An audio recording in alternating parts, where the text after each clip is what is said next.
Tilhejä Kalevan kankaan hautausmaalla nauttimassa punaisista marjoista vainajien päivien alla lokakuun lopussa 2016 luontokuvaajana historioitsija Seppo Lehto, luontokuvaaja iloksenne.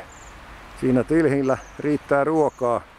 Toivottavasti suomalaisillakin riittää ruokaa, kun olemme erehtyneet matuinvaasiota ja ryssämiehittäjää ruokkimaan luopumalla toistaiseksi saatavistamme. Mutta kuten näette, keltapyrstöinen tilhikin kurkoittaa rohkeasti notkuvalla oksalla marjoja. Näin pitää Suomenkin kurkoittaa omat alueensa takaisin miehittäjäryssän vallan alta ja edetä yhtä toiveikkaasti kuin nämä linnut taivahalle. Nauttikaamme oman maamme antimista, älkäämme antako matuinvaasion ja ryssän syödä satoamme.